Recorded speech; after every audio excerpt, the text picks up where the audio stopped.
छोटी दुर्गा सीजन 2। लेखक कैस जौनपुरी। आवाज सोनल कौशल। एपिसोड 9 क्रिस्टल का पिंजरा।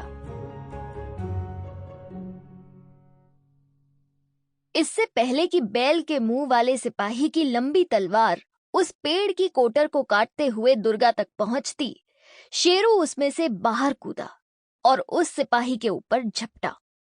उसने अपने नुकीले दांतों से उस बैल का मुंह नोच लिया। वो सिपाही तड़पता हुआ नीचे गिरा और छटपटाने लगा। ये देखकर अभद्रा के सैनिक डर गए और 2 कदम पीछे हट गए। तभी मौका पाकर दुर्गा भी कोटर से बाहर निकली। उसने जमीन पर गिरे हुए सिपाही की तलवार, ढाल और उसका भाला उठा लिया।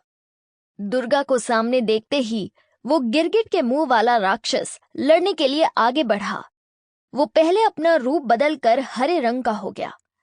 अब उसका शरीर गिरगिट की चमड़ी जैसा हो गया।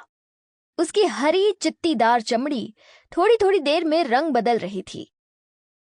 उसने अपनी लंबी जीभ दुर्गा की ओर लपलपाई और रस्सी का फंदा बनाकर दुर्गा को पकड़ना चाहा, लेकिन दुर्गा ने बड़ी फुर्ती से खुद को बचा लिया। फिर अगले ही पल उसने अपनी तलवार से उसकी लपलपाती जीभ को काट दिया। दुर्गा का ये रूप देखकर अभद्रा के सैनिक 2 कदम और पीछे हो गए। अब वो घायल गिरगिट रूपी राक्षस दर्द से तिलमिलाते हुए अपने असली रूप में आ गया, यानी एक छोटा सा गिरगिट बन गया और बड़ी तेजी से रेंगते हुए दुर्गा के ऊपर उछला। दुर्गा ने उसे अपनी ढाल पे रोक लिया। ढाल से टकराते ही वो फिर राक्षस में बदल गया। दुर्गा चौकन्नी थी और उसके अगले हमले के इंतजार में थी। इस बार उस राक्षस ने अपनी लंबी पूंछ घुमाकर दुर्गा के पैर को लपेट लिया और नीचे गिरा दिया। दुर्गा तुरंत संभल कर खड़ी हो गई और हवा में एक छलांग लगाकर उस राक्षस की पूंछ काट दी। उस गिरगिट राक्षस का रंग दर्द और क्रोध से लाल हो गया। वो गुस्से से थर थर कांप रहा था।